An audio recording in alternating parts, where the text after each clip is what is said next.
Electronic వ్యర్థాలతో పర్యావరణానికి పెనుముప్పు పొంచి ఉందని, భావితరాలకు స్వచ్ఛమైన పర్యావరణాన్ని అందించేందుకు ప్రజలంతా సహకరించాలని కాకినాడ జిల్లా కలెక్టర్ షాన్ మోహన్ సగిలి అన్నారు.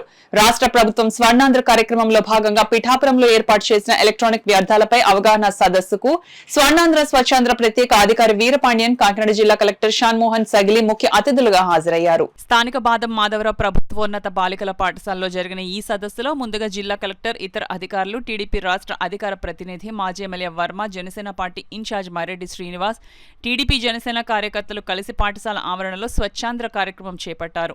అనంతరం అవగాహన సదస్సులో ప్రసంగించారు. అలాగే విద్యార్థులకు సర్టిఫికెట్లు, షీల్డ్లు అందజేశారు.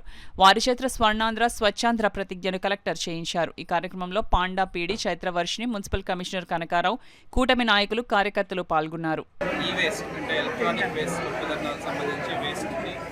ఎలా మనం ఇళ్ళ నుంచి సురక్షితంగా మనం దాన్ని ఎలా వాడాలి, తర్వాత వాటికి సంబంధించి ఎలా మనం బయటపడేయాలి, ఎలా వాటిని వినియోగించాలి, దాని గురించి ఈరోజు అవగాహన సదస్సు.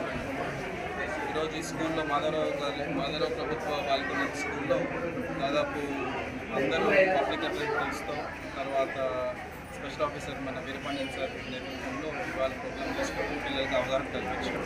కొంత వాళ్ళ వైపు నుంచి రంగోలీ, వేసే కాంపిటీషన్స్ చేసి వాళ్ళకి అవగాహన కల్పించారు. ఇదే స్ఫూర్తితో ప్రతి మూడవ శనివారం ఒక టీం ప్రకారం ఈ స్వర్ణాంధ్ర స్వచ్ఛ భారత్ స్వచ్ఛాంధ్ర క్యాంపెయిన్ సక్సెస్ఫుల్గా కాకినాడ తీసుకెళ్తాం తెలియజేస్తాం. ఆ డ్రైన్ బ్లాక్ అయిపోతుంది, దానివల్ల ఇబ్బందికర పరిస్థితి. ఇందులో కూడా మున్సిపల్ డిపార్ట్మెంట్ కూడా చాలా మంచి రోల్. ఎక్కడికక్కడ శానిటేషన్ చేయడం, ఎక్కడికక్కడ బురద లేకుండా చూసుకోవాల్సిన పరిస్థితి మున్సిపల్ డిపార్ట్మెంట్ మీద కూడా ఉంది. ఎందుకంటే కావాల్సిన నిధులు చంద్రబాబు నాయుడు గారు ఇస్తూ ఉన్నారు ఎక్కడికక్కడికి. దాంతోపాటుగా మన పిల్లలకు కూడా నేర్పవలసిన బాధ్యత కూడా మనకు. ఇంతమంది అధికారులు, ఇంతమంది నాయకులు, అదేవిధంగా ముఖ్యమంత్రి గారు, కళ్యాణ్ గారు, వీళ్ళందరూ కూడా కలిసి ఇక్కడ ఈ కార్యక్రమం ఏర్పాటు చేసినందుకు, దీని కార్యక్రమానికి వచ్చినందుకు మనం ఏం చేస్తున్నాం ఇంటి దగ్గర అన్నది ఒక ఆలోచన చేసుకోవాలి. మీరంతా చైతన్యంగా కావాలి. అదేవిధంగా ప్రభుత్వ పరంగా కూడా చేస్తుని చాలా చేస్తున్నారు.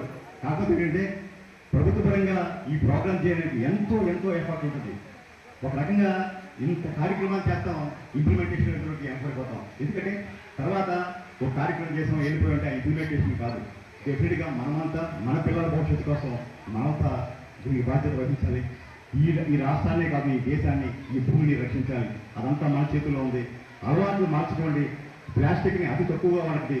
ఇంట్లో అవసరం లేని వస్తువులు కొనకండి. ఉన్న వస్తువుని ఇందాక అక్కడ బయట చెప్పినప్పుడు కలెక్టర్ గారు అడుగుతున్నారు.